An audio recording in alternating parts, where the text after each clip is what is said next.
samaan dengan pesan di Quran. Tapi kalau ada pesan yang tidak sama dengan Quran, kita jangan buru-buru menganggap satu dokumen itu dokumen Islam gitu, jangan. Iya. Ya Pak ya. Betul. Ini kehati-hatian aja supaya Pak Yosia juga paham sumber hukum di dalam Islam itu ada 4, Pak. Quran, hadis sahih, ijma ulama atau kesepakatan para ulama, dan yang terakhir adalah qiyas. Ya. Di sini Gospel of Barnabas tadi tidak masuk ke dalam 4 ini, Pak, gitu. Ya. Betul. Jadi Bapak, saya sangat-sangat menyarankan Pak Yosia nanti belajar Islamnya tidak usah melalui dokumen-dokumen yang di luar Islam. Ya, Bapak mulai dari dokumen-dokumen Islam aja. Betul. Insya Allah nanti Bapak pasti lebih kuat, gitu. Ya Pak ya? Betul. Tahu. Ya, jadi ini jangan sampai. Baik, bismillahirrahmanirrahim. Assalamualaikum warahmatullahi wabarakatuh. Alhamdulillahirrabbilalamin. Wassalatu wassalamu ala rasulillah. Jumpa lagi di channel Donditan. Pada malam hari ini saya punya narasumber yang keren, yaitu Bapak Yosia. Betul Pak ya? Betul Pak. Pak, nama lengkapnya siapa Pak? Mohon maaf Pak. Yosia Singgi Laksono Pak. Singgi Laksono. Singgi Laksono. Ya. Asli Jawa nggak Pak? Jawa Jawa. Chinese Pak. Berarti Cina Jawa berarti. Cuman untungnya hitam Pak. Berarti ini Hitachi sama saya berarti hitam tapi Cina dia. Dan nggak punya toko ya Pak ya? Nggak punya Pak. Pak, yuk saya panggilannya Pak Yosia berarti ya? Yosia. Berarti punya nama Cina berarti? Enggak ada Pak. Oh nggak ada? Ada. Yang akte lahir? yang saya selipkan nama Cina hanya anak-anak saya aja. Oh gitu? Ya. Malah anak-anak punya nama Cina? Iya. 3 nama? 2.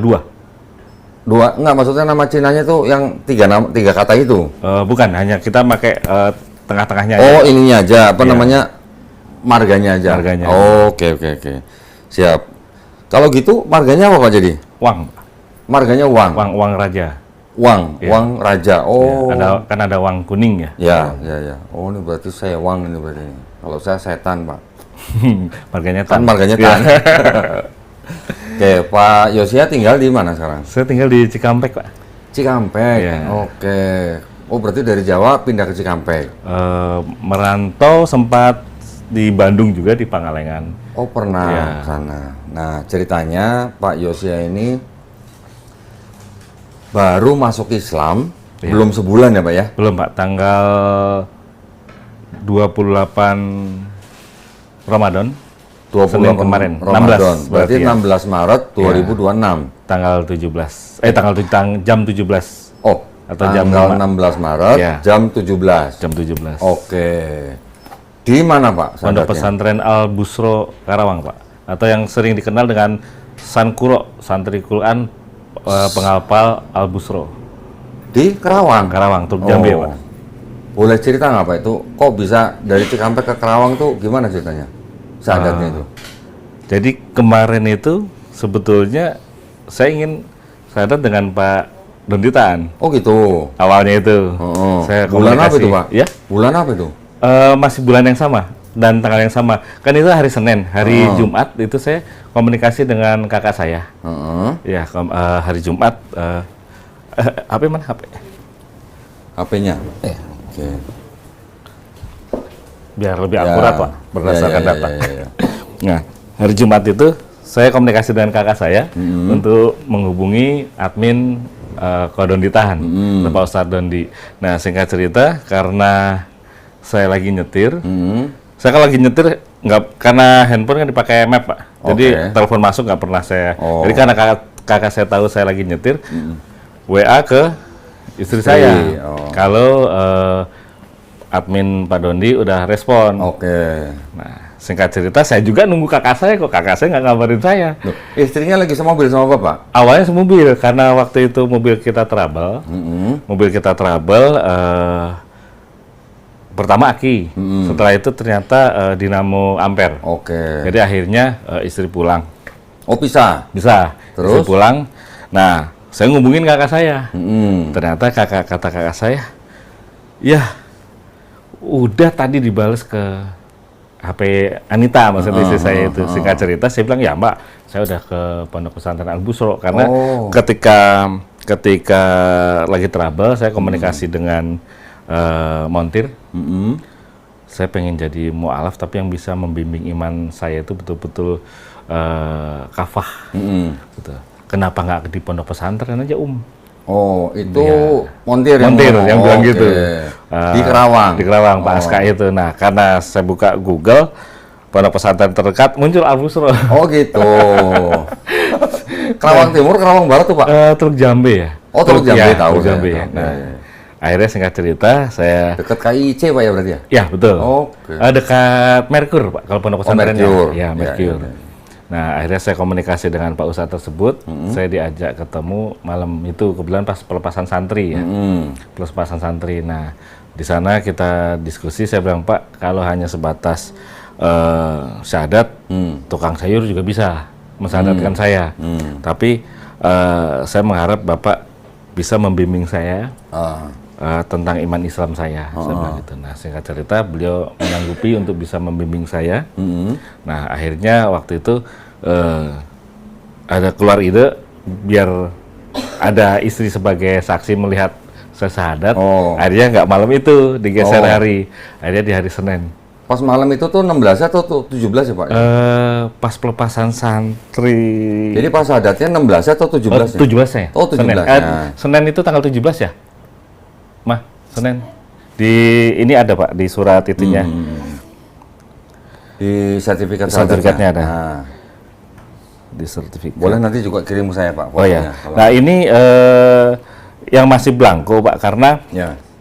pondok pesantren libur, mengirimkan ke saya seperti tadi Bapak, saya disuruh ngecek data dulu, apakah ada yang salah, baru nanti di print. Gitu. Nah itu, nah singkat cerita, akhirnya saya syahadat di pondok pesantren itu. Oh jadi malam itu Bapak ke pesantren, terus karena Bapak mau bawa istri untuk menjadi saksi, Ya, jadi di ditunda tanggal 16, Senin 16 Maret, 28 Ramadan. Berarti Bapak ke pesantren tanggal 15. Hari Jumatnya itu Pak. Iya, berarti Bapak Iya. pertama datang sendiri tanggal 15. Oh bukan, tanggal syahadatnya kan tanggal 16.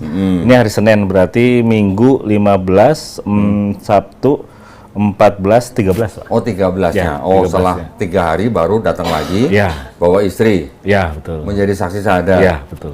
Dan istrinya masih Kristen juga saat Ya, itu. saat itu masih Kristen. Alhamdulillah sekarang sudah seiman Alhamdulillah. di Garda Mu'alaf Indonesia. Alhamdulillah. Jadi ceritanya Pak Yosia ini hari ini datang bawa istrinya yang waktu tanggal 16 Maret itu jadi saksi bersahadatnya suami. Ya. Hari ini suaminya menjadi saksi bersahadatnya istri Ya, tercinta. tanggal 27 Maret. Masya Allah. Jadi 16 Maret ke 17 Maret selang 11 hari berarti ya? 11 harian. Masya Allah ya. Gak lewat sebulan nih suami istri, Masya Allah. Nah, ternyata Pak Yosia ini sebelum bersahadat itu adalah seorang pendeta. Ya, atau gembala. Gembala, Pak. Ya, gembala atau pendeta. Pendeta itu kan gelar Ya. di itunya. Jemaatnya berapa, Pak? Karena masih perintisan ya Pak ya, kita nggak banyak, hanya 18. 18. Oh, itu gereja baru berarti? Perintisan Pak. Iya, maksudnya Ya. Mbak, kapan itu gerejanya? Kalau gerejanya sendiri berdirinya itu dari Komsel, dibilangnya Komsel Pak ya, sel-sel kecil itu dari tahun 2012 berdirinya stasiun radio Nasrani yang kita buat di Cikampek. Oh gitu. Nah saat ini masih berdiri dan kita karena anak masih Kristen, jadi kita limpahkan ke anak kita Apanya? radionya. Oh gitu. Gitu karena kan kita terikat kontrak dengan beberapa sponsor. Gitu, sponsor tentang renungan segala macam. Jadi kita limpahkan ke anak kita. Karena anak masih Kristen, jadi tanggung jawabnya dia. Kan nggak lucu kita mutar renungan, padahal kan saya sudah. Lah anaknya umur berapa, Pak? SMP kelas 1, Pak. Umur 13 ya. 14, 14 tahun? ya. 14. 14 tahun. 14 tahun. Diserahin radio, stasiun Iya, radio. Stasiun radio. Karena memang anak saya di IT itu dia hobi. Pinter. Pak. Ya, Oh, pinter. oke. Gitu. Nah, itu yang gereja yang di Cikampek tadi namanya apa, Pak? CMC atau Gereja Pelayanan Kristen atau Christian Ministry Church, itu nama gereja kita Jemaat Keluarga Allah. Jemaat Keluarga Allah Cikampek. Itu ada gedung gerejanya atau Rumah yang kita jadikan gedung gereja, Pak. rumah dijadikan gereja? gedung gereja. Berarti Nah, ada izin gerejanya nggak itu, Pak? Untuk izin berdiri tidak ada ya, karena dulu saya prinsipnya gini, Pak. Hmm. Ketika rumah ibadah itu ada yang mengganggu, Oh gitu. Jadi kita perumahan itu toleransinya tinggi, Pak. Oke. Toleransinya tinggi. Jadi waktu pas kita tinggal di perumahan tersebut, kita termasuk orang yang 10 pertama Oke. yang tinggal di situ, dan kita sepakati bahwa masing-masing memiliki kegiatan ibadah, tidak saling ganggu. Dan dulu saya mungkin satu-satunya pendeta yang agak sedikit apa ya, bukan temperamen, tapi berprinsip bahwa ya ibadah jangan saling ganggu. Kalaupun ganggu ya. Loh, tapi kan ada aturan pemerintah, Iya, Pak. betul. Nah, Tapi akhirnya waktu itu warga kalau aturan sepakati. pemerintah, kalau urusannya tinggal dikasih, ya, Gitu. jangan sampai begitu sih Pak Iya. ya. Tapi maksud saya kan harusnya kita sama-sama paham aturan. Betul. Jadi kalau namanya rumah ibadah ya monggo aja, tinggal ngikutin aturan, Iya. memenuhi syarat ya pasti dapat izin kan gitu kan.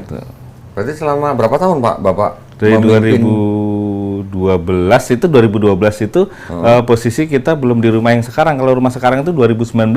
19. Ya, Berarti 2019. kira-kira hampir 7 tahun 7 tahunan ya. Bapak memimpin gereja Iya. tanpa izin berarti. Secara gedung ya. Oke. Secara gedung ya. Bapak di situ gembala. Ya, Gembala kan berarti kan yang memimpin kan? iya betul. Atau yang punya gitu kan? Iya. Karena kalau di Protestan itu, kalau boleh saya sedikit ada kalimat satir ya, gereja itu seperti franchise. Oke, itu saya udah paham Pak, itu sih saya paham. Tapi maksud saya, sebagai gembala, walaupun jemaatnya cuma 18 orang, Iya. ketika Bapak memutuskan pindah ke Islam, atau masuk Islam, terus gimana yang nerusin? Ada yang nerusin? Jemaat kita berikan kebebasan, silakan. Akhirnya ada yang ibadah di gereja Lain? sebelah ya, Oke. lain, dan ada satu keluarga yang ingin juga disyahadatkan. Cuman kemarin saya Masya Allah. Pak William ya. Cuman kemarin saya sampaikan ke beliau, Pak, untuk menjadi Islam itu tidak mudah.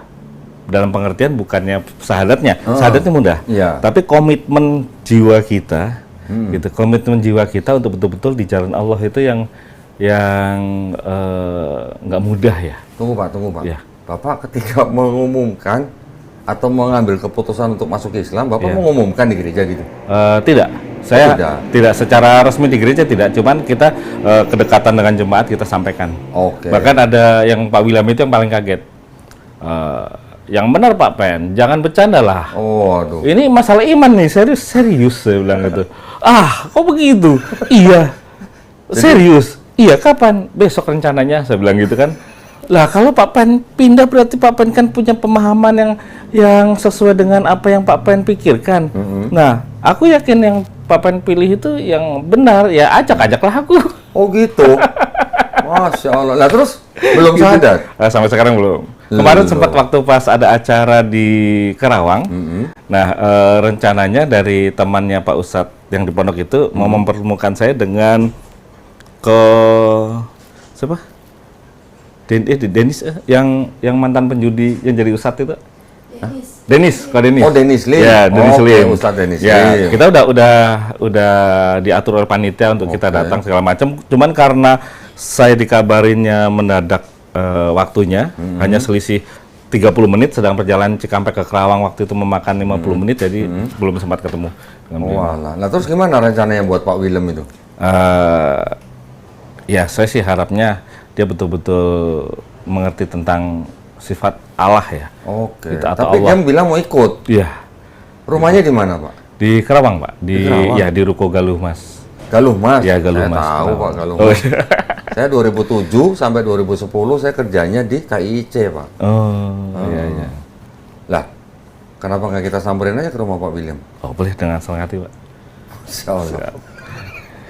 Tapi mohon maaf Pak, gereja itu Pak Yosia sendiri yang bangun atau ada cabang dari gereja lain, pusat gitu? Kita sendiri yang bangun. Oh sendiri, jadi memang Bapak sendiri yang bangun. Iya. Tapi yang mengangkat Bapak jadi pendeta dari mana? Dari Sinode. Sinode. Ya, dari Sinodenya? CMC Pak yang tadi saya kirim. Coba. Ya. Tadi saya dikirimin sama Melisa iya. nih. Sinodenya Dewan Pengurus Pusat Sinode Iya. Gereja Gereja Pelayanan Pelayanan Kristen Kristen se-Indonesia Pak ya? Iya. Oh berarti ada pusatnya nih CMC-nya nih Pak? Kalau pusat sinodenya ada, tapi kalau gereja induk tidak ada, Pak ya. Oh, Gitu. oke. Makanya menurut keyakinan saya, gereja-gereja Protestan yang ada di Indonesia ini, kenapa tadi saya sempat keluar kata-kata franchise itu. Jadi ketika ketika ada evangelis misalkan, dia belum pendeta atau belum sekolah Alkitab pun, dia aktivis gereja, dia bisa mengumpulkan 2-3 orang dan mengajukan ke sinode bahwa dia sudah melayani jemaat dengan bukti-bukti pelayanan. Nah itu biasanya ada rekomendasi untuk bisa dijadikan gereja kecil. Nah nanti mereka setor perpuluhan dan setor penghasilan dari gereja itu. Ya apa bedanya seperti kita pesan sebuah merek yang kita pakai untuk kita jualan ayam atau jualan yang lain. Gitu. Nggak ada bedanya, Pak. Nah, mungkin ada beberapa pendeta yang menentang kalimat saya, tapi memang ya jujur memang seperti itu. Terjadi begitu. Iya, memang terjadinya seperti itu. Ya. Ini alamatnya Perum Mutiara Garden City ya, Pak ya? Iya, betul, Pak. Cikampek Utara, Kota Baru, Kerawang, Jawa Barat. Nomor SK-nya itu 382 SK DPP GPK titik CMC 7 Romawi 2025. Pak Yosia sendiri dulu STT-nya di mana, Pak? Di STTRI, Pak, Jalan Cilodong, Cibinong, Bogor. Oh, Cibinong, Bogor. Ya, cuman kampusnya itu di Ruko. Kan kalau dulu itu sebelum ada perombakan tentang universitas dan STT oleh Dinas Pendidikan ya, itu kan banyak kampus-kampus di Ruko-Ruko, apalagi di Bekasi itu Pak dulu. Banyak banget kampus-kampus. Di Batam juga banyak Pak, begitu Pak. Yang belum ada terdaftar di Dikti juga gitu. Nah, dulu kan memang banyak kampus yang belum terdaftar di Dikti, walaupun itu kampus skala nasional juga. Nah, kita kuliahnya di sana dulu Pak. Gitu, di STH-nya berarti di sana. Ya. Terus ini ada apa namanya? MPSI. Iya. Ini di mana, Pak? Terus MH-nya?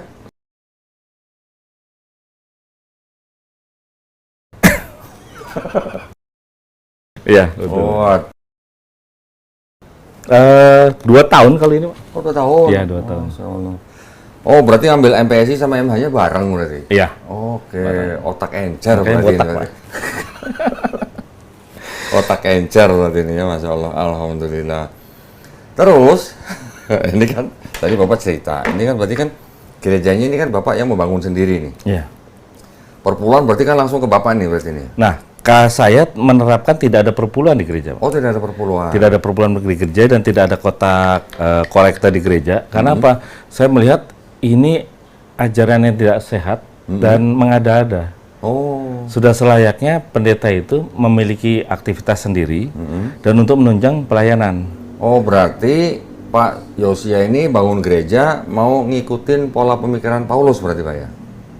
Ya. Nah kan Paulus bilang hukum Taurat batal. Iya. Berarti kalau udah batal kan nggak ada perpuluhan gitu ya? Iya, betul. Oke.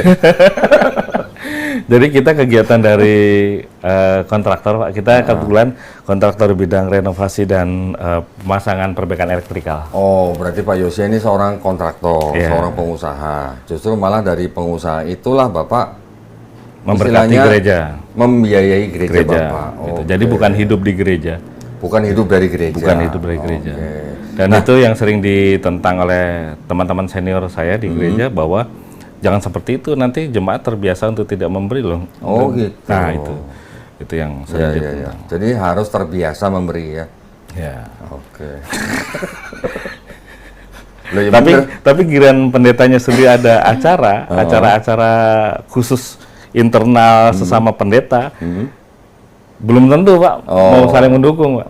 Tapi kalau kegiatan-kegiatan di luar yang sifatnya bukan internal gereja, misalkan ada seperti kemarin bulan puasa bagi-bagi takjil, itu mereka royal. Oh gitu. Tapi ketika ada satu jemaatnya yang kurus kering, ya kan, sekarat gitu, dia akan lihat ini apakah domba Tambun atau enggak. Kalau enggak, evangelisnya aja yang suruh datang. Oh gitu ya. Ini kalau memang ada yang protes ya faktanya memang seperti itu. Karena kita kan di Kerawang ini Pak, seperti kemarin ada kegiatan bagi-bagi takjil di Cikampek. Nah, selama Ramadan? Satu kali aja. Oh, satu kali aja kerjasama dengan FKUB. Oke. Nah, gereja memang royal memberikan di situ. Tapi ada beberapa jemaat dari gereja orang-orang itu yang ngeluh ke kita, mereka nggak bisa makan tapi gereja cuek, acuh. Oke. Gitu. Jadi kan ini bisa dinilai sendiri seperti apa lah. Ya, ya. Nah, 18 dari jemaat Pak Yosia. Ya.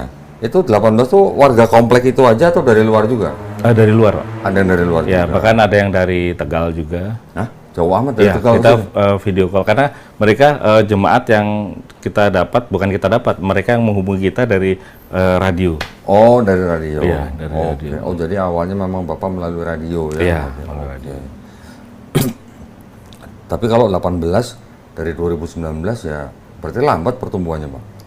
Kita kan memang mencari yang betul-betul ingin memahami Kristen secara utuh, bukan Kristen yang seperti pada umumnya, yang akhirnya yaitu seperti halnya tentang keselamatan, Pak. Saya sering menyampaikan bahwa untuk kita masuk ke surga itu pokok utamanya adalah kita bertobat. Nah, no.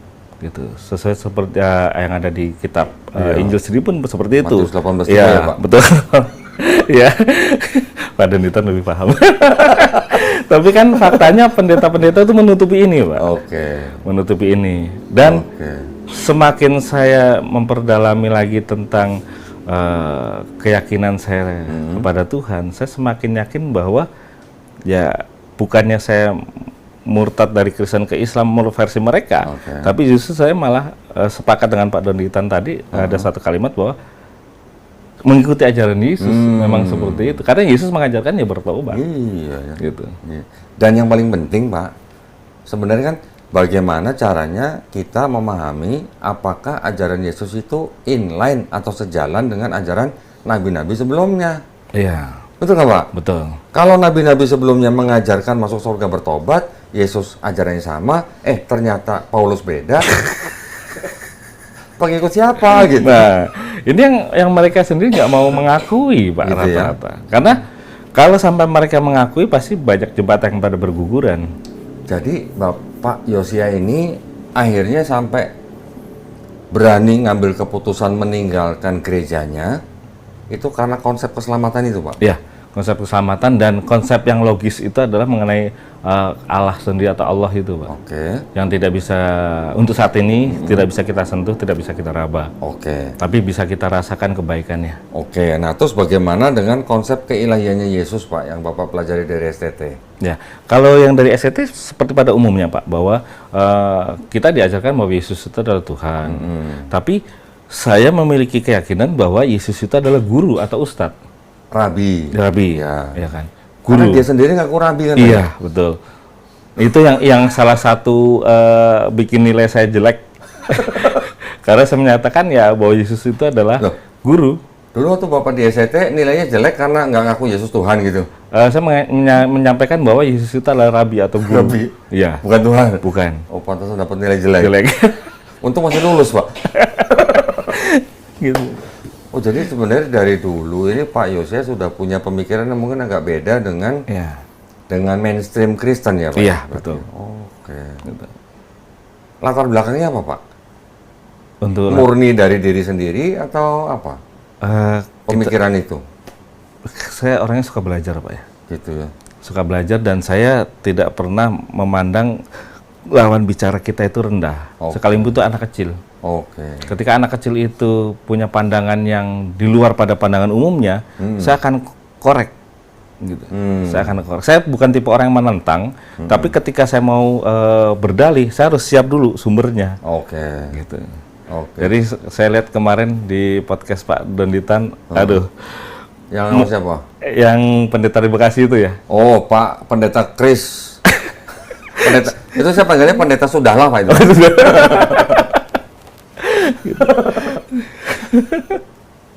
Iya, terus. Nah, bahkan perpuluhan sendiri pun pendeta membenarkan diri Ya. dan pemahamannya bahwa saat ini bisa dirubah dengan uang. Padahal kan nggak bisa seperti itu. Mereka kan mengaku sebagai suku Lewi rohani ya, Pak? Ya. Gitu. Loh, Pak, jadi setelah Bapak memutuskan masuk Islam, berarti gereja Bapak ini otomatis tutup? Tutup. Nah, rencananya kalau tuh Allah berkehendak, Pak, saya belum komunikasi intens dengan Pak Ustadz yang mensadarkan saya, tapi sempat ada suatu kalimat bahwa saya ingin kumpulkan para ustadz untuk bisa sebulan sekali minimal Oke. untuk kita bisa ngaji torikoh atau tasawuf Oke. di rumah itu, di Oke. tempat yang jadi gereja itu. Waduh, Masya Allah.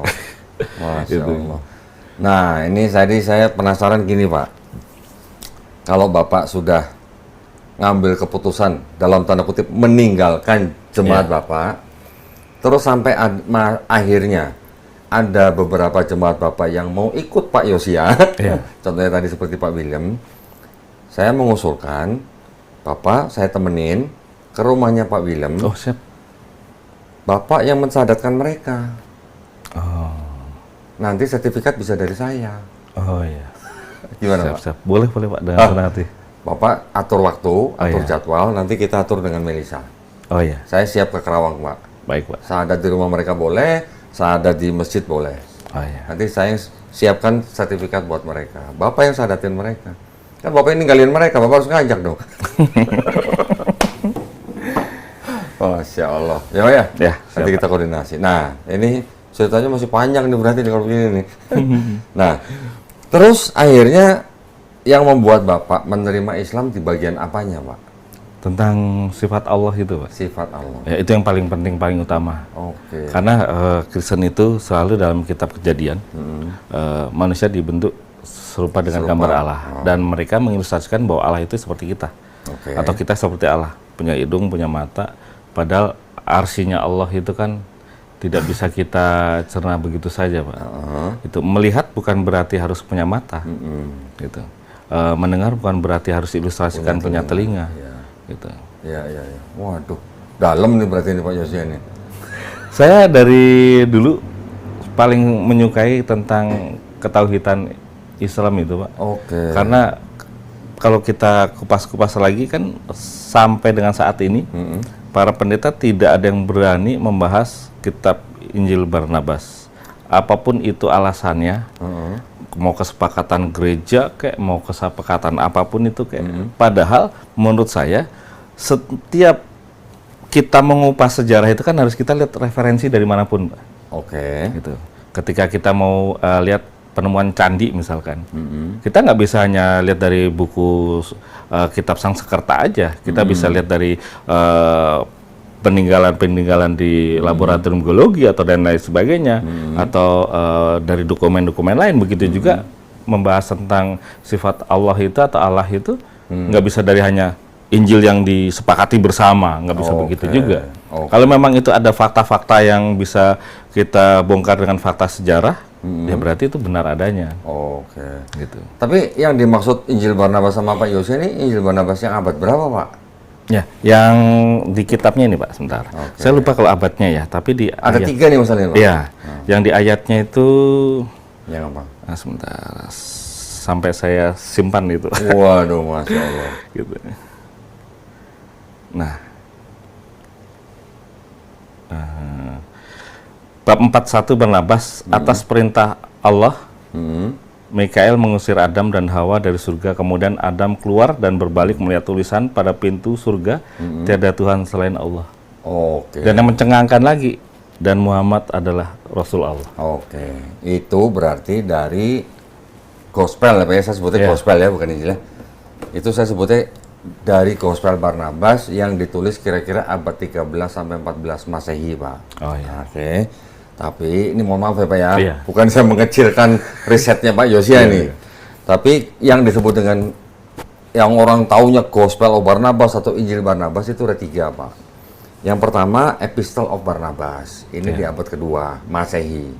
Yang kedua ini Acts of Barnabas di abad ke-5 Masehi. Yang ketiga, baru yang orang sekarang kenal dan Bapak tadi kutip, itu adalah yang disebut dengan Gospel of Barnabas, ditulis kira-kira abad 13 sampai 14 Masehi, dan diduga yang nulis adalah seorang mu'alaf. Nah, ya, jadi Gospel of Barnabas itu di kalangan Kristen ditolak, tapi di kalangan Islam juga ditolak, Pak. Oke, nanti kalau Bapak mau belajar lebih lanjut, di Gospel of Barnabas itu juga diceritakan bahwa Yesus menceritakan nanti akan ada Rasul lagi bernama Ahmad. Betul kan? Diceritakan lagi bahwa yang disalib bukan Yesus, tapi Yudas Iskariot. Betul kan, Pak? Tapi ada satu poin yang mana dikatakan bahwa yang bernama Al-Masih itu bukan Yesus, tapi Nabi Muhammad. Nah, ini yang ditolak, Pak, oleh kalangan Islam. Karena kalau Islam kita taunya Al-Masih itu Nabi Isa, bukan Nabi Muhammad. Satu poin itu yang kita tolak. Jadi, kalau menurut ilmu hadis, Gospel of Barnabas itu kan tidak masuk lah, Pak, ke dalam ilmu hadis. Ya, jadi kalau hadis yang kita ikuti, yang bisa dijadikan sumber hukum, itu adalah hadis yang sahih. Sahih artinya apa? Periwayatnya jelas, orangnya siapa, orang tua siapa, dia alim, harus alim, Pak. Oh iya. Karena kalau dia tidak alim, langsung ditolak gitu ya. Walaupun mungkin pesannya baik, tapi kalau tidak sahih, itu kita tidak bisa pakai sebagai sumber hukum. Nah, makanya Gospel of Barnabas yang tadi Bapak kutip, itu bukan dokumen Islam. Gitu, Pak. Kalau Bapak mau pakai sebagai referensi aja, boleh. Karena ada beberapa kesamaan dengan pesan di Quran. Tapi kalau ada pesan yang tidak sama dengan Quran, kita jangan buru-buru menganggap satu dokumen itu dokumen Islam gitu, jangan. Ya, Pak ya. Betul. Ini kehati-hatian aja supaya Pak Yosia juga paham sumber hukum di dalam Islam itu ada 4, Pak. Quran, hadis sahih, ijma ulama atau kesepakatan para ulama, dan yang terakhir adalah qiyas. Ya, di sini Gospel of Barnabas tadi tidak masuk ke dalam 4 ini, Pak, gitu. Ya, betul. jadi Bapak, saya sangat-sangat menyarankan Pak Yosia nanti belajar Islamnya tidak usah melalui dokumen-dokumen yang di luar Islam. Ya, Bapak mulai dari dokumen-dokumen Islam aja. Betul. Insya Allah nanti Bapak pasti lebih kuat, gitu. Ya, Pak ya. Betul. Top. Ya, jadi ini jangan sampai kita nanti bias, Pak. Oh iya. Kecuali kalau Bapak sudah menguasai yang dokumen-dokumen di luar Kristen yang kita mau sebut sebagai dokumen pendukungnya Kristen, itu boleh. Tapi kalau menggunakan dokumen mereka yang di Kristen ditolak, di Islam ditolak, nah itu nanti kita jadi blunder, Pak. Yang kedua, di Gospel of Barnabas itu ternyata penulisnya dianggap karena banyak ketidaksesuaian, Pak. Ketidaksesuaian dengan tradisi dan sejarahnya bangsa Yahudi, banyak yang tidak sesuai, Pak, nih dengan ini nih, ya, di dalam Gospel Barnabas itu. Makanya itu pun ditolak oleh Kristen. Jadi Kristen sangat menolak Gospel Barnabas, Pak. Sangat. Tapi Islam kita juga menolak. Ya, Pak ya? Oh iya. Nanti belajar lagi, Pak. Insya Allah. Bapak kalau mau tanya apa nanti tinggal WA saya. Ya, insya Allah sebisa saya jawab, Pak. Tapi maksud saya, keputusan Pak Yosia untuk akhirnya menutup gereja ini apa sudah dipikirin ini, Pak, matang-matang gitu? Sudah, Pak, saya sudah memikirkan dari pergumulan 1 tahun lebih ya. 1 tahun lebih. Puncaknya itu pada sekarang tahun 2026 ya. 2025 bulan September, Juni itu saya menghubungi rekan Bapak yang tadi saya sempat ngobrol, Pak Ibu Atria. Ustadz Ipung. Ya, Ustadz Ipung Atria. Nah, saya sempat bertemu beliau dan ketemu di mana, Pak? Di Bogor. Oh, di Bogor. Di Bogor, di studinya beliau di Bogor. Gitu. Di sana saya utarakan, gitu. Nah, memang waktu itu Pak Ustadz Ipung Atria perlu kehati-hatian nih, karena kan saya ini kan pendeta, Pak. Jadi kan perlu kehati-hatian dan saya juga kirimkan dokumennya bahwa di sana tercantum nomor telepon. Nah, itu juga Bapak bisa hubungi nomor telepon DPP di situ. Betul-betul itu dibuat oleh sinode, gitu. Jadi bukan pendeta yang ngaku-ngaku pendeta. Loh, tapi Pak Yosia, gitu. Bulan Juli 2025 ketemu Ustadz Ipung. Yang ketemu dan Pak Ustadz Ipung itu bulan November, Pak. Oh, November. Tapi sebelumnya udah kontak-kontakan. Oke. Karena beliau waktu itu ke Jawa ya. Oke. Ketemu Ustadz Ipung Atria bulan November 2025 di Bogor. Di Bogor. Itu ngomongin apa? Bapak sudah bilang mau masuk Islam gitu? Iya. Sudah, tapi waktu itu masih belum ada untuk mensyahadatkan. Ustadz Ipungnya malah nggak berani, takut? Belum berani. Gitu. Oke. Waktu itu sempat kita video callan juga dengan Ustadz Kain Nama. Ustadz Kain Nama. Ya, Kain Nama. Cuman memang ada beberapa pertimbangan yang akhirnya video tersebut sama-sama untuk kita sepakati dan untuk kita tayangkan. Gitu. Dan untuk dokumen, itu direkam berarti? Iya. Untuk dokumentasi pribadi kita bersama. Masya Allah. Berarti sudah Lumayan beberapa bulan ya. Iya. Terus ketika Pak Yosia memutuskan untuk menutup gereja itu dan masuk Islam, istri gimana waktu itu istri? Kaget udah pasti, Pak. Kaget. Udah pasti. Dan namun saya sampaikan apa adanya bahwa Allah itu kan memang sebuah zat, gitu, sebuah zat yang tidak bisa disentuh, tidak bisa diraba, dan namun kehadirannya itu ada. Iya. Saya bilang seperti itu. Itu yang satu kalimat yang saya sebutkan. Bahkan saya sampaikan juga ke istri saya bahwa Kristen itu banyak aliran-aliran yang udah apa kata pendetanya atau apa kata sinodenya. Gitu. Menurut keyakinan saya yang tadi sempat saya sampaikan ke Bapak, ya kan? Jangan Pak, jangan. Iya. Nah itu. Oke.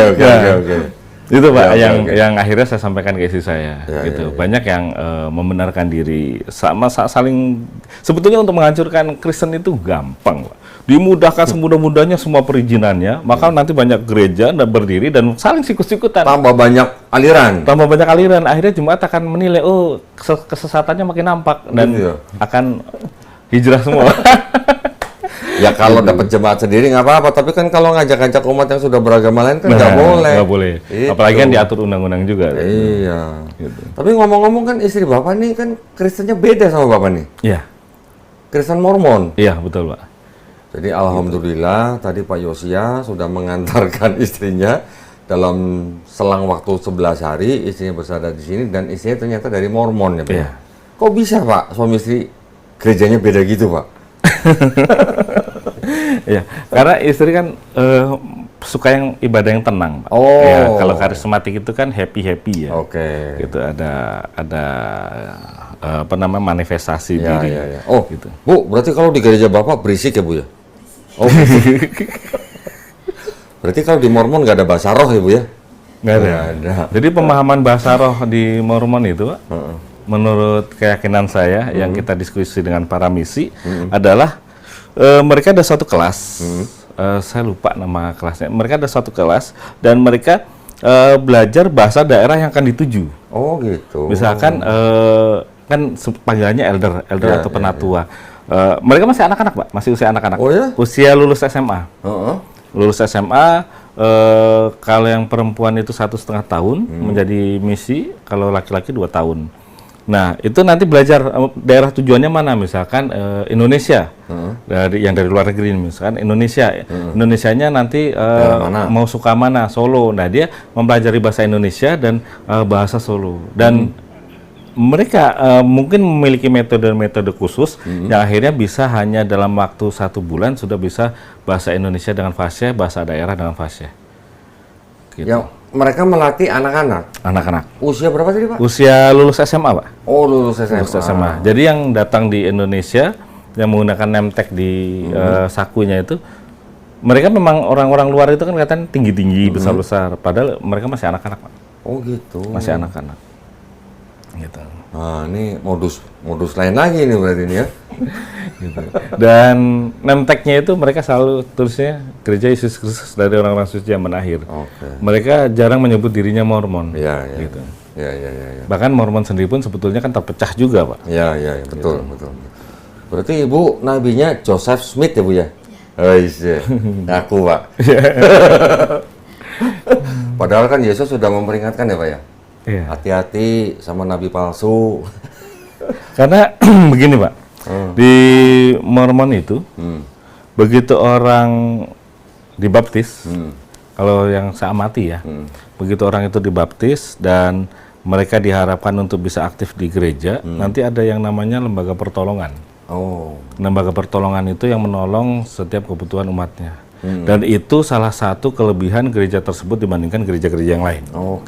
Gitu. Ada divisinya khusus untuk hal ini. Nah ini yang apa namanya, beberapa orang, ya saya kembali lagi ke hati ya. Motivasi orang ibadah itu apa, itu urusan dia dengan Tuhan ya. Tapi itu satu poin yang berbeda dibandingkan gereja-gereja lain. Gitu. Karena ketika orang itu aktif, dia bisa disejahterakan dari kehidupannya. Gitu. Oh ya, saya penasaran nih Pak. selama Bapak belajar di STT, Ya. sampai Bapak melayani, sampai punya gereja sendiri, selama itu yang Bapak pahami antara kata Tuhan dan kata Allah di dalam Bible Kristen itu apa, Pak? Sebetulnya saya paling tidak suka dengan Alkitab yang ada di Indonesia, bahwa Tuhannya orang Kristen itu disebutnya Allah. Oh, Bapak nggak setuju? Nggak setuju. Bapak berarti termasuk kelompoknya atau teman-temannya Pak Pendeta Yakub Sulistyo yang tidak setuju di dalam Bible-nya Kristen ada kata Allah. Ya, karena ini yang akhirnya merusak iman dari kalangan kita Muslim yang masih sangat rentan, apalagi di daerah-daerah yang sulit mendapatkan pengajar. Misalkan Maksudnya tadi apa namanya tadi Bapak?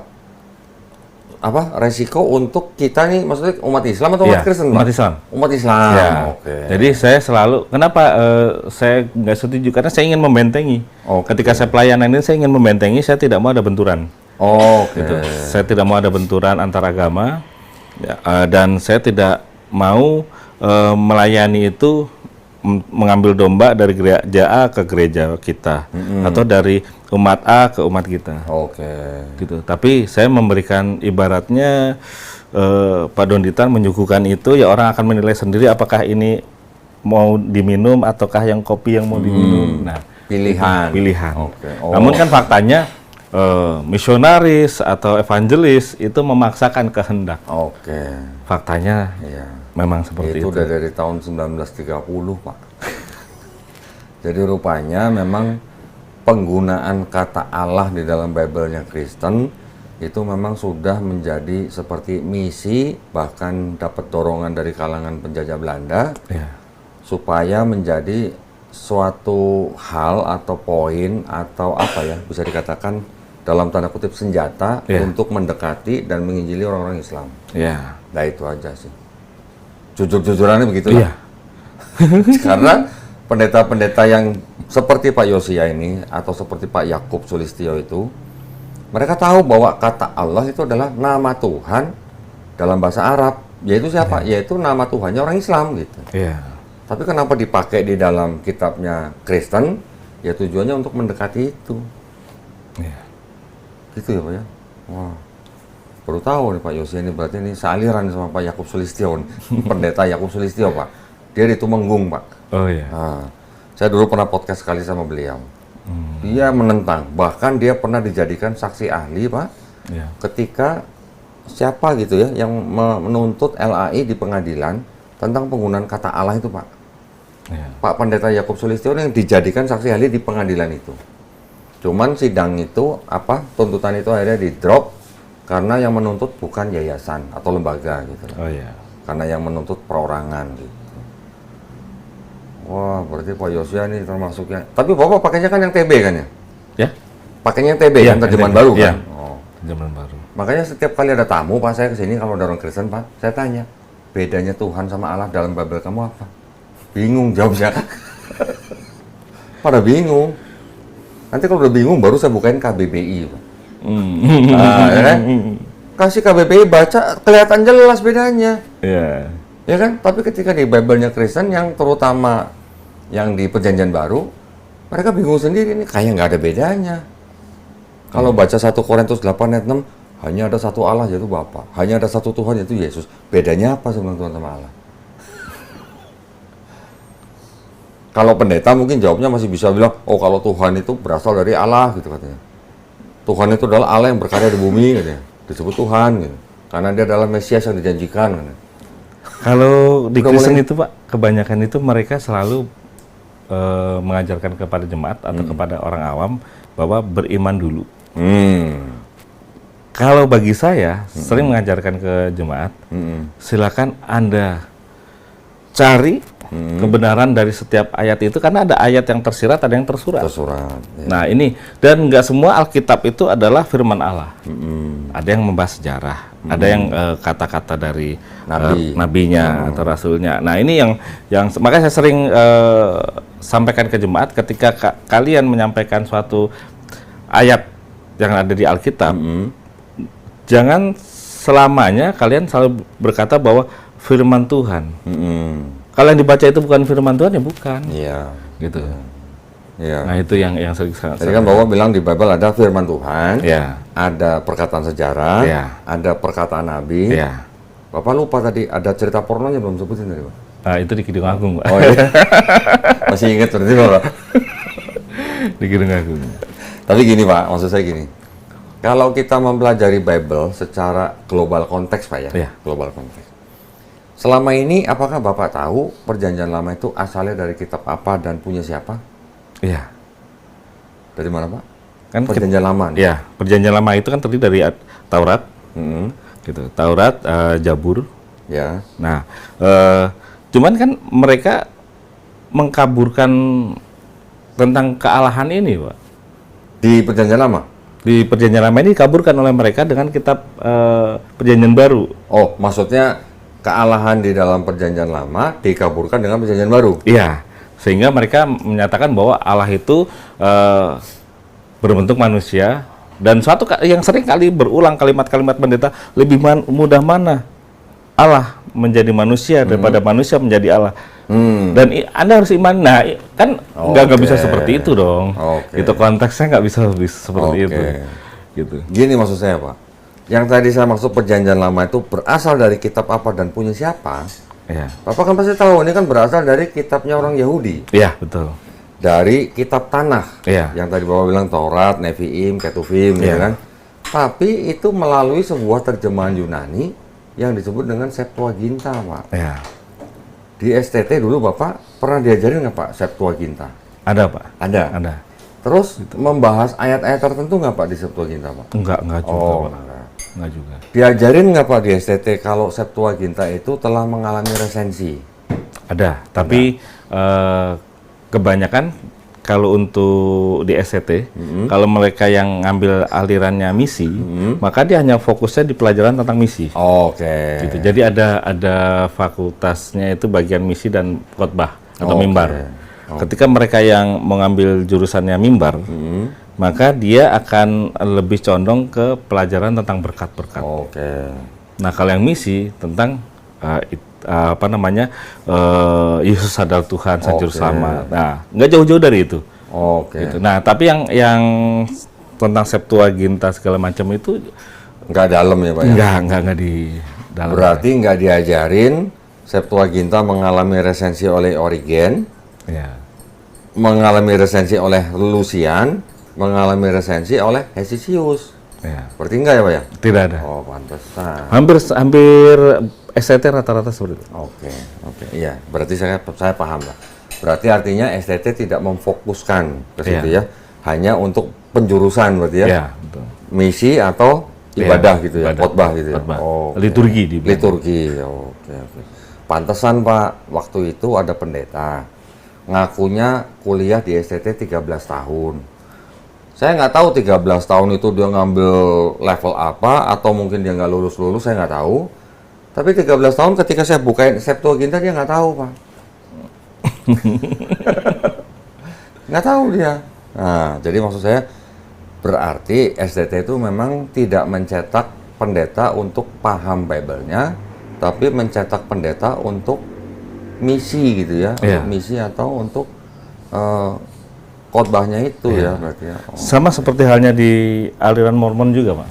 Misionaris sudah dibakukan dengan kata-kata baku. Oke. Ketika nanti ada pertanyaan ini, jawabnya ini. Oke. Anda bertanya ini, nanti Anda terangkan ini. Oke. Nah, ketika ada pertanyaan di luar daripada itu, mereka cenderung untuk enggan. Oke. Dan untuk diskusi terbuka pun, saya bisa bisa memiliki pandangan lah ya. Bukan kalau taruhan itu kesannya kan judi ya.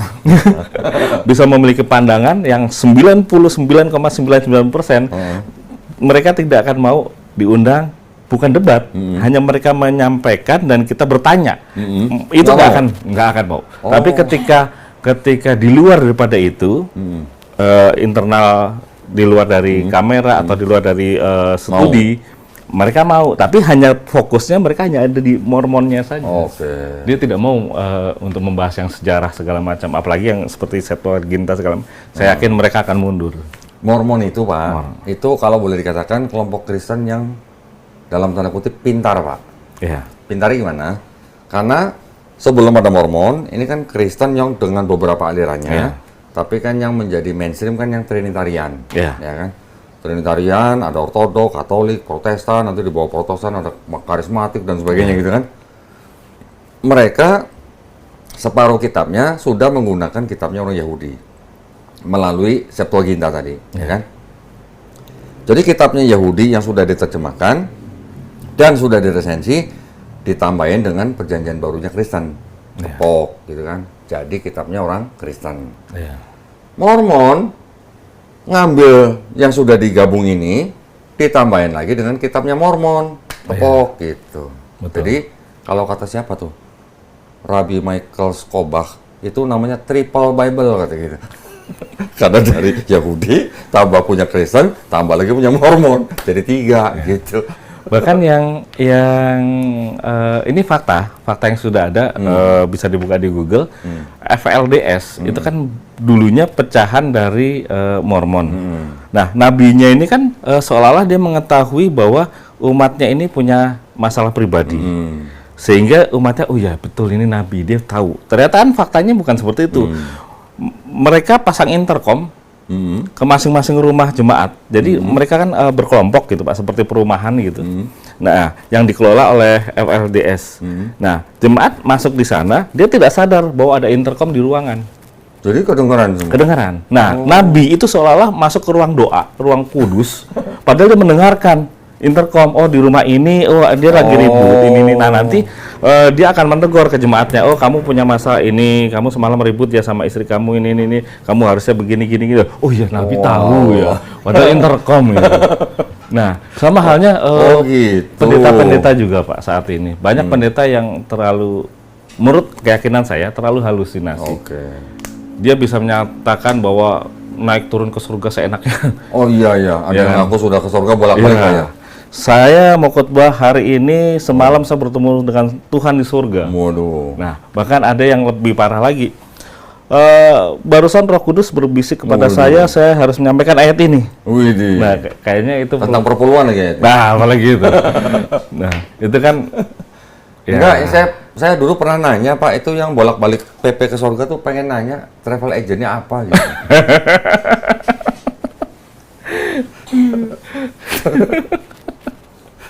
Siapa tahu kan Pak ya? Iya, betul. Siapa tahu kita mampu kan gitu bayar gitu kan. Oke, tapi alhamdulillah Pak Yosia sudah bersahadat. Tadi Pak Yosia cerita bahwa yang Pak Yosia terima atau tekankan daripada Islam itu adalah sifat Allah gitu ya, sifat Allah ya. Dari situ berarti kan Pak Yosia berarti sudah meninggalkan konsep bahwa Tuhan itu bisa jadi manusia kan? Iya. Karena di dalam Islam kita juga kenal yang namanya sifat mustahil, Pak. Iya. Betul. Allah punya sifat maha-maha. Kalau punya sifat maha-maha, berarti dia juga punya sifat mustahil dari para maha itu kan? Iya. Pendeta bilang, karena Tuhan maha kuasa, maka dia bisa jadi manusia. Kan gitu, Pak? Iya kan? Iya. Makanya jadi Yesus kan? Ingat-ingat nih. Tapi kalau dengan alasan maha kuasa, maka dia bisa jadi manusia. Kalau ditanya dia bisa jadi iblis nggak? Pada bingung jawabnya. Nanti jawabnya apa? Bukan masalah bisa nggak bisa, mau apa enggak?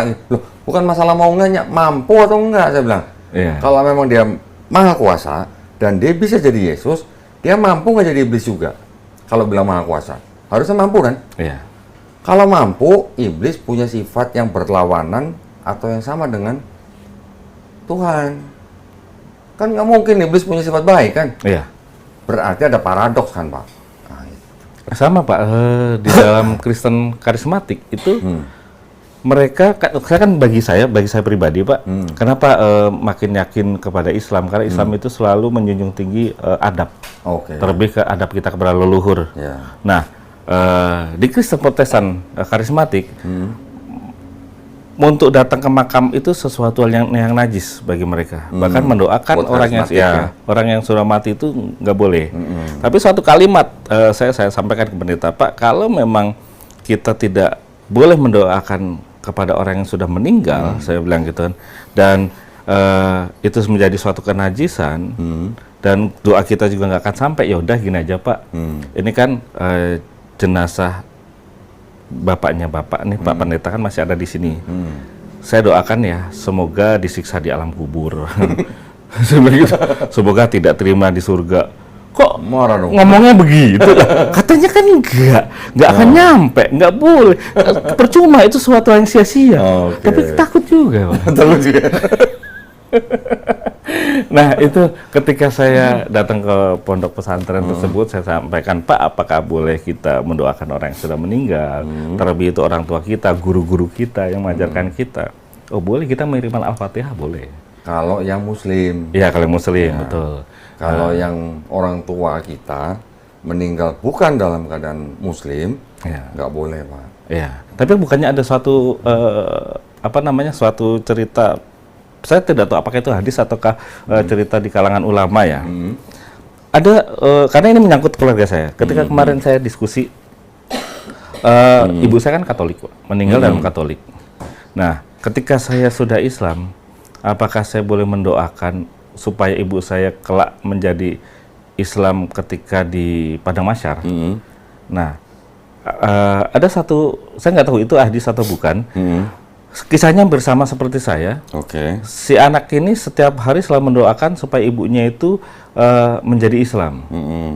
Nah, akhirnya pada titik tertentu Allah itu memberikan Itu kalau nggak salah di hadis, Pak. di hadis ada memang ya. Ya. Nah, itu yang saya yakini, Pak.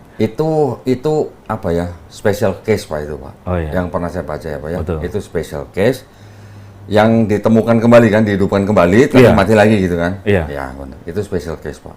Bapak baca ini. Oh ya. Quran surat At-Taubah ayat 113. Tidak pantas bagi Nabi dan orang-orang beriman memohonkan ampunan kepada Allah bagi orang musyrik sekalipun orang itu kaum kerabatnya, setelah jelas bagi mereka bahwa orang-orang musyrik itu penghuni neraka jahanam. Sedih nggak, Pak? Sedih. Mama saya juga meninggal dalam keadaan Kristen. Mama saya. Sedih. Tapi kan ketika kita mendoakan ibu kita supaya kelak bisa menjadi Islam, kan bisa, Pak, sebetulnya. Ketika orang tua kita masih hidup, Pak, Ya. boleh. Kalau masih hidup, beda keyakinan nih, masih hidup Oh, nih. iya. Kita mau doakan 100 kali pun boleh, Pak. Tapi kalau sudah meninggal, ayatnya tuh, ini perintah Allah, Pak, bukan perintah Nabi, Pak. Ya. Kalau dibilang sedih, sedih. Orang tua kita ya. Tapi kan dalam special case tadi kan bisa seharusnya, Pak. Ya kalau special case kan berarti kan tidak bisa untuk semua orang, Pak. Iya, siapa tahu kita pilihan ya, Pak. Ya walau tapi kalau baca ayat begini kan berarti kan kita tidak boleh, Pak. Kalau baca ayat ini. Kalau tidak ada ayat ini, Bapak masih bisa ngomong gitu ya tadi ya. Mudah-mudahan saya special case itu. Tapi karena ada ayat ini, sebaiknya kita mengikuti. Karena ini perintah Allah, bukan perintah Nabi.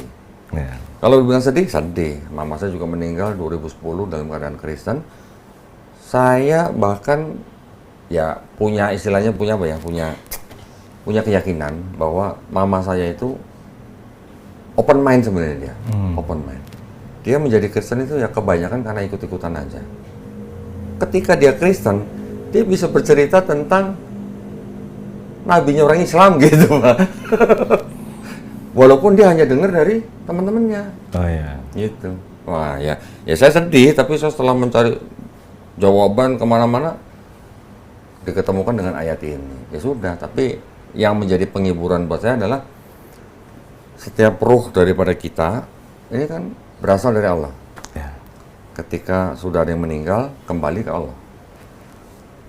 Kita orang tua, dengan orang tua, antara orang tua dan anak, ini kan hanya di dunia. Ya. Apakah di alam sana nanti ada roh orang tua dan roh anak yang ada punya hubungan istilahnya darah gitu? Kan nggak ada. Roh kan nggak kenal darah, Pak. Betul. Jadi kalau begitu kan masing-masing ke roh. Nah itu aja. Ya kalau dibilang sedih ya sedih, tapi ya Allah yang memerintahkan bukan kita. Yang memberi rahmat kan cuma Allah bukan kita, Pak. Iya. Gitu. Saya tahu perasaan Bapak, saya tahu pasti, karena saya juga mengalami. Ya, kita hanya serahkan saja kepada Allah. Udah gitu aja. Kita ikutin, kita jadi takwa kan? Kita ikutin perintahnya, jauhi larangannya. Selesai urusan. Itu aja, Pak. Ibu ya. Iya. Ya. Bapak, mudah-mudahan Pak Yosia dimudahkan untuk belajar Islam. Karena kalau kita membaca juga di Quran surat Al-An'am, Pak, ayat 125.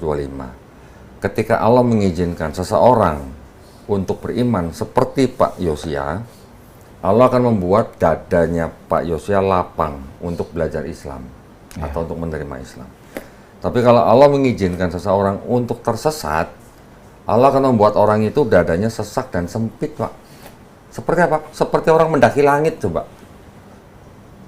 Orang mendaki langit kan memang makin lama makin tinggi kan makin susah bernapas kan, Pak? Berarti kan dadanya makin sesak dan sempit kan? Kira-kira gitu. Dan dari ayat itu pula, itu bukti, nggak mungkin itu karangan Nabi Muhammad. Kenapa? Karena tidak pernah kita baca hadis, Nabi Muhammad SAW naik gunung yang tingginya mungkin 8.000 meter sampai susah napas di atas gunung. Kan nggak ada begitu. Paling tinggi gunung apa sih? Dari bawahnya di Gua Hiro, gitu. Baru berapa ratus meter gitu lah. Tapi dengan ayat itu membuktikan tidak mungkin itu karangan Nabi Muhammad SAW. Orang makin tinggi ke atas, mungkin berada di ketinggian 8.000, 10.000 meter di atas permukaan laut, orang itu udah susah bernapas, Pak. Iya. Dan Kekurangan oksigen kan, Pak. Oksigen makin tinggi kan makin tipis, Pak. Dan ilmuwan yang pertama kali mengatakan bahwa makin tinggi oksigen makin tipis, ngomongnya baru abad 17, Pak. 1000 tahun setelah Quran diturunkan. Abad 7, abad 17. Seorang ilmuwan bernama Pascal, tahun 1648. Baru dia yang mengatakan, makin tinggi, oksigen makin tipis. Bagaimana seorang nabi yang ummi bisa mengatakan hal seperti itu? Kalau dia nggak pernah naik gunung tinggi. Itu juga, Pak. Ya, jadi mudah-mudahan kita semuanya ini dilindungi dan dirahmati Allah SWT. Amin. Itu aja. Jadi yang kita perlukan hanya keberserahan diri aja kepada Allah. Oh, tapi Bapak saya tahu hari ini bahagia banget nih. Istrinya bisa hadat di sini, Masya Allah. Ya, dan nggak perlu nikah ulang, Pak. Karena cuma 11 hari. Masih 11 hari, ya, betul-betul. Bapak cuma perlu membawa akte nikah yang dari catatan sipil, bawa ke KUA, nanti dibuatkan semacam kayak isbat, nanti ditukar dengan buku nikah. Mudah-mudahan dimudahkan Pak semua, Pak. Amin, Pak. Tapi berarti yang yang usaha Bapak yang kontraktor masih jalan berarti kan? Masih jalan, Pak. Alhamdulillah. Yalah, mudah-mudahan lah. Mudah-mudahan kalau tadinya dari bisnis kontraktor bangun gereja, next time insya Allah dari kontraktor bangun masjid insya Allah. Amin. Insya Allah. Amin, Pak. Amin, Pak. Baik, Pak. Mungkin ada, Pak, yang belum diceritakan pengalaman Bapak nih? Sebetulnya Atau masih banyak? dari ada kata-kata yang sangat nggak bisa terungkap kata-kata ya, Pak ya. Oh, okay. Saya merasa bersyukur banget, bersyukur sekali Ya. melalui pergumulan hidup kita. Bahkan beberapa kali saya mengajukan ke sinode, sampai dengan beberapa waktu yang lalu saya kirim email. Namun email itu kayak seperti masuk ke spam ya. Oh. Ya, masuk ke spam. Tapi saya sudah menyampaikan bahwa saya menyatakan mengundurkan diri. Oh. Gitu. Saya via tertulis, chat WA sudah saya kirimkan. Namun sinode seperti tidak merespon. Gitu. Dan saya kirim via email juga. Seperti masuk ke spam, tidak ada respon. Tapi melalui tayangan ini saya nyatakan betul-betul saya sudah menjadi Islam, dan ya kalau bersahabatlah kita. Jadi mungkin nanti mudah-mudahan ada yang menonton gitu, Pak ya? Iya. Biar respon gitu maksudnya. Iya, betul. Alhamdulillah. Jadi sekarang yang masih menjadi mungkin dalam tanda kutip tantangan Bapak ini malah anak Bapak sendiri nih. Iya, anak saya. Yang umur berapa tadi? 14 tahun. 14 tahun S1. Laki-laki ya? Iya, laki-laki, Pak. SMP kelas 1 nih. SMP kelas 1. Ya mudah-mudahan Allah lembutkan hati anak Bapak ya. Amin, amin. Oke, insya Allah, alhamdulillah. Baik Pak, kalau tidak ada lagi, terima kasih banyak. Pak Ustadz Donditan atas waktunya. Sayang, terima kasih banyak dong. Dan saya bukan Ustadz, enak aja. Saya proses jadi Ustadz. Tapi kan guru itu kan Ustadz, Pak. Wah, buat saya lain lah Pak. Tapi gini Pak, sebelum kita sudahi, saya pengen Pak Yose ini memberikan pesan-pesan. Nah, pesan-pesan buat penonton channel Donditan yang sudah Muslim dan yang belum Muslim. Oh iya, baik. Saya bilangnya belum Muslim ya Pak ya. Oh iya. Jangan bilang non Muslim lah Pak. Oh iya. Kalau bilang belum Muslim, insya Allah mereka jadi Muslim. Amin. Alhamdulillah. Monggo Pak, silakan Pak. Baik, terima kasih untuk penonton channel Bapak Ustadz Donditan. Pak Ustadz lagi. Bahwa ini saya sampaikan pesan ini untuk kawan-kawan kita yang belum Muslim.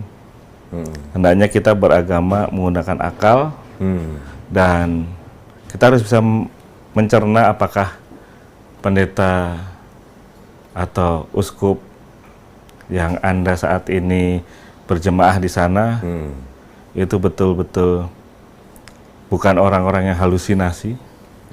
Karena banyak yang selalu berselubung kata Roh Kudus, berselubung dengan kata-kata Tuhan Yesus yang perlu dikaji ulang kebenarannya, apakah itu halusinasi.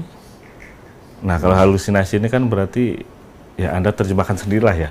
Apalagi teman-teman psikologi bisa komen di bawah. Nah, dan untuk yang Muslim, Anda patut bersyukur memiliki tokoh yang sangat karismatik, Bapak Ustadz Donditan. Karena dengan ini harusnya kita sama-sama menangis bahagia ya. Banyak yang tadinya belum mengenal Muslim atau mengenal Islam menjadi Islam. Itu takdir yang luar biasa. Saya merasakan bahwa ini adalah takdir. Masya Allah. Takdir mengubah hati saya. Dan yang mengagetkan lagi Pak Donditan, bahwa ternyata sebelumnya leluhur-leluhur saya ternyata tokoh-tokoh agama di zamannya. Nanti fotonya bisa saya unjukkan ke Pak Donditan. Masya Allah. Alhamdulillah, pada malam hari ini saya ucapkan syukur kepada Allah Subhanahu wa Ta'ala, dan tetap kita kuatkan iman percaya kita kepada Allah. Amin. Sang Khalik, la ilaha illallah, Muhammad Rasulullah. Masya Allah. Alhamdulillah, keren banget Pak nih. Ini bentar lagi jadi ustadz ini kayaknya. Kalau dari pendeta ke ustadz kan nggak jauh sebenarnya. Cuma switch gitu aja. Kemarin itu sempat, ini udah close ya Pak? Belum. Tenang aja Pak, nggak apa-apa. Oh, iya. Nggak apa-apa. Tadi kenapa? Nah, Pak Kiai Haji atau Pak Ustadz yang mensadarkan saya. Namanya siapa sih? Ustadz siapa? Kiai Haji. Siapa tahu nanti kita bisa main sana Pak. Oh iya, dengan senang hati Pak. Ustadz Hamzah. Kiai Haji Hamdan Fauzi SPDI. Hamdan Fauzi SPDI. Beliau pemimpin pondok pesantren Darul Quran Al Busro Teluk Jambe. Al Busro ya. Pondok pesantren Darul Quran Al Busro Teluk Jambe Timur, Karawang ya. Iya. Oke, alhamdulillah. Alhamdulillah, mudah-mudahan nanti kita bisa silaturahmi Pak. Pondok pesantren kita. Dan itu juga satu kalimat yang ditanyakan oleh Pak Ustadz waktu itu. Saya nyampaikan kerinduan saya cuma satu Pak. Saya bisa syiar di jalan Allah. Dan saya akan gunakan kemampuan apa yang saya punya di dalam diri saya untuk bisa di jalan Allah. Karena sudah saatnya kita bersuara bahwa kebenaran la ilaha illallah itu bisa kita buktikan. Gitu. Gimana kalau buka cabang Garda Mualaf Pak di Cikampek Pak? Luar biasa Pak. Dengan senang hati Pak. Gimana? Dengan senang hati Pak. Ya. Gimana Bu? Dengan senang hati. Nanti Bapak pikirkan, ya. Ini kan kita namanya mau berdakwah. Bapak dari seorang pendeta, ngurusin mualaf, tentu saja Bapak pasti punya sentuhan kan. Bapak sudah tahu latar belakang mereka dan sebagainya. doktrin mereka sebelumnya, bagaimana membersihkan akidah-akidah lama dari mualaf-mualaf itu juga penting. Betul, Pak. Nanti kita obrolin lagi, Pak ya. Oh, siap. Siap, alhamdulillah. Barakallahu fikum, terima kasih banyak atas perhatiannya dari para pemirsa. Banyak sekali ya tadi kita dengar kisah yang luar biasa dari ex pendeta Bapak Yosia. Mudah-mudahan dengan kisah beliau membawa manfaat buat kita semua ya, dan juga insya Allah bisa membuat iman dan akidah kita tambah kuat. Amin. Ya, baik, kita pamit undur diri. Mudah-mudahan para pemirsa juga dilindungi dan dirahmati Allah SWT ya. Wabillahi taufiq wal hidayah. Wassalamualaikum warahmatullahi wabarakatuh.